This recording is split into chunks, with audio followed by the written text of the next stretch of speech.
Hi friends, and welcome back to our YouTube channel. So in today's video I am going to be batch cooking our sauces and stews for a week. So I'd like to take you along as I cook. I'm going to be cooking beans. I'll be cooking some silverfish as well, which we call mokene. Yeah, if you know it, let me know how you call it in your language. And then I'll be cooking some beef. I'll be cooking some ginat sauce. Yeah, so basically that is it. I am going to be storing this in the fridge, and let me take you through as I cook everything. So right now our beans are ready. As you can see, they are very soft. Let me take you along as we do the cooking. So these are the ingredients that we are going to be using. I've chopped them all well. So we are going to be using onions, some carrots, tomatoes, and then some green pepper.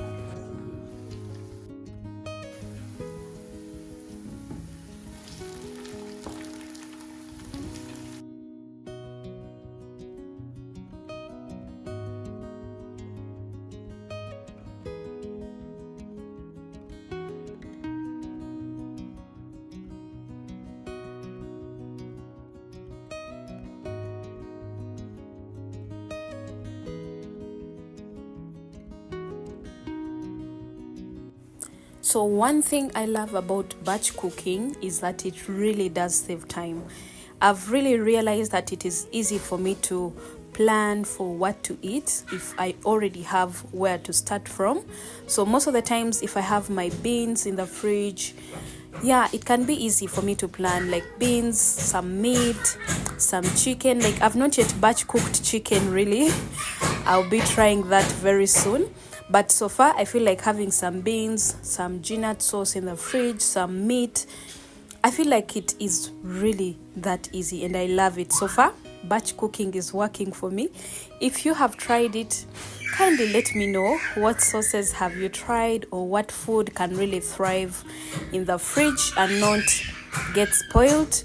Kindly share. I'll be so glad to learn from you.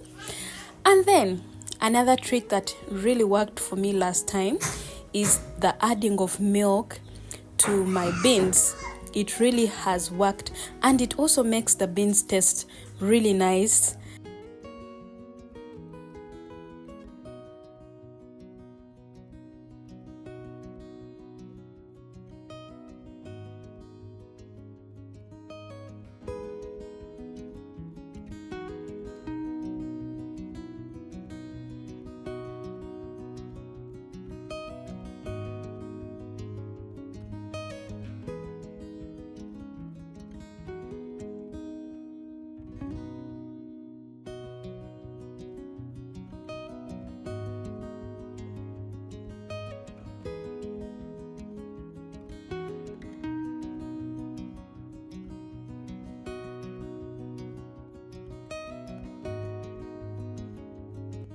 So today I'll be cooking some silverfish as well. Let me know how you call this kind of fish in your language. Here in Luganda we call it mokene. So let me know how you call it from wherever you are watching us from. So I'll be cooking some ginat sauce with mokene in it, and then also I'll be putting some beans that you have seen there in ginat sauce. So I'll be making two different types of sauces, yeah. But first, let us pan fry our mokene before we add it to our ginats. Yo, my husband loves this combination so much. He loves the ginat sauce with that silverfish in it. It's really one of his favorite sauces as well. So I love making it for him. And by that, let's start right away. So this is the paste, the ginat paste, and we are making it to dissolve in the water, and then I'll be adding in this silverfish here in our ginat sauce.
So another thing I find a little bit limiting is that when I cook nuts, most of the times I'm limited to only eating them with matoke, or let me say posho.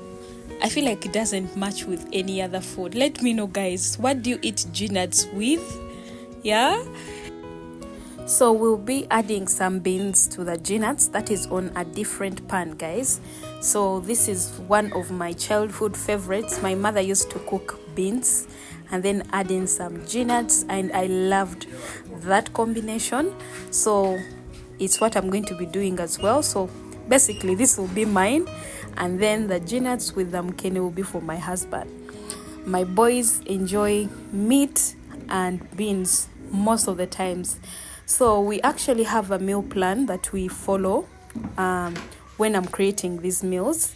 Yeah.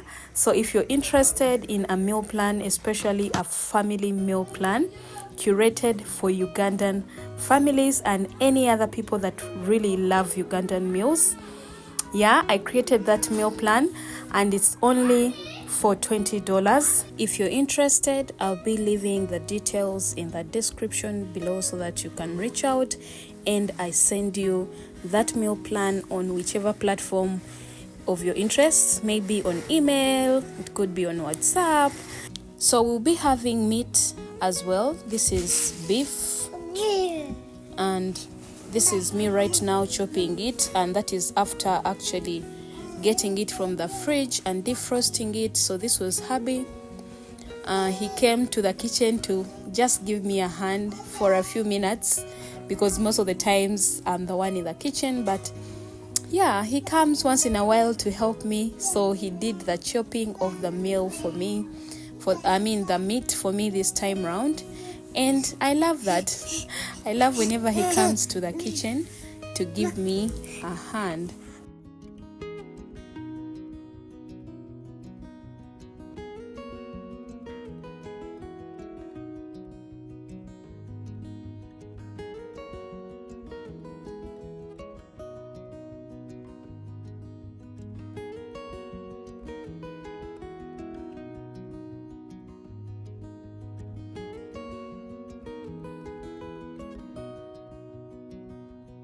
So I'm looking for the storage bags, the fridge storage bags, those small ones where I can actually store my meat and then put it in the fridge. If you know any plug, guys, kindly share in the comment section. I'll be so glad, because where I stay, I've tried to look for them in the supermarkets, actually didn't find them. So if you know any plug, I'll be so glad if you share.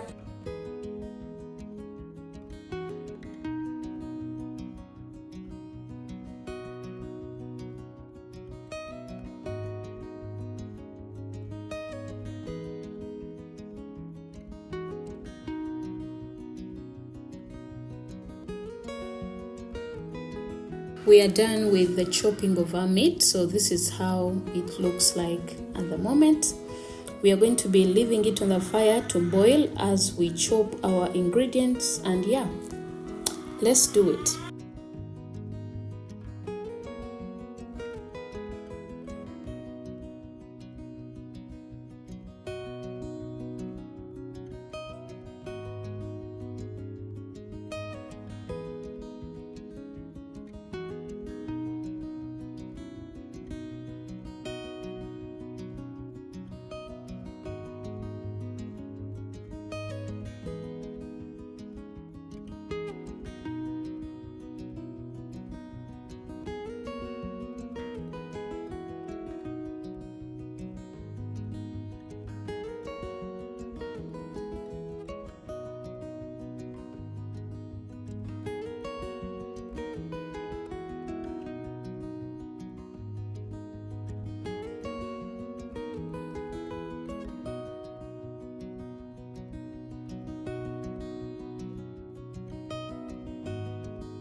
So as we leave our beef to boil, meanwhile, this is how our ginat sauce, the one with the mukene, yeah, the silverfish, this is how it looks like.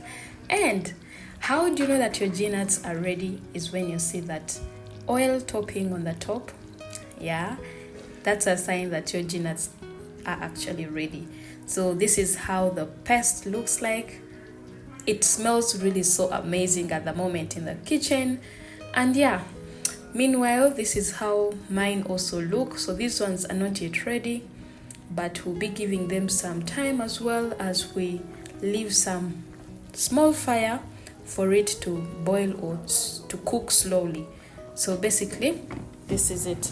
So since our ginats are ready, my husband couldn't wait to feast on his ginats and the silverfish together with the matoke. So this is the matoke. I was cooking it on the sides, and yeah, I'm going to be serving it with the ginat paste, the one which has silverfish, and he's so excited. I'm sure he can't wait to munch on this. And yeah, I'll be giving myself food as well. So this is what we had for dinner, and our boys had already eaten because they couldn't wait for me to get done, because batch cooking takes a lot of time. So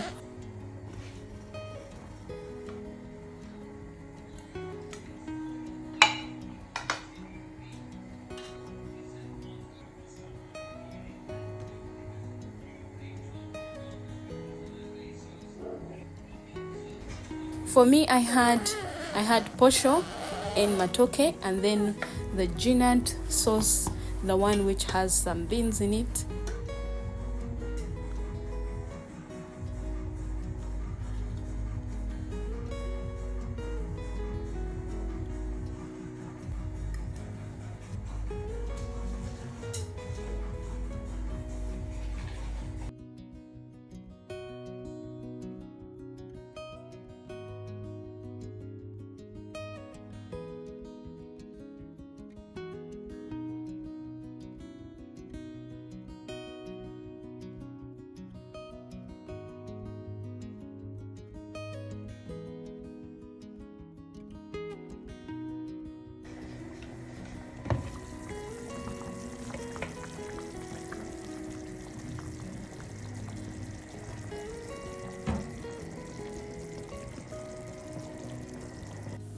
So meanwhile, our sauces are ready, the meat is ready, the beans are ready, and then all the ginats are all ready. So basically, this is it. I'll be storing it in the fridge. Guys, my cooker was all dirty. Yeah, so after the food is cooled down, I'll be cleaning our cooker, and then I'll be packing the food and putting it in the fridge. So this is how the batch cooking actually went. Thank you so much for watching this video, guys. If you found it helpful, or if you have ever tried batch cooking, kindly share some tips that I can actually follow. Or if you've not, maybe you can start with mine. Just don't stress yourself. Do what you can, because it is really very stressful when it comes to batch cooking. But yeah, also start with the simple sauces. You don't need to batch cook everything, yeah, but do what will actually save you time. This is what saves me time, and I love it so much.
thank you so much for watching this video, and I'll see you in the next video.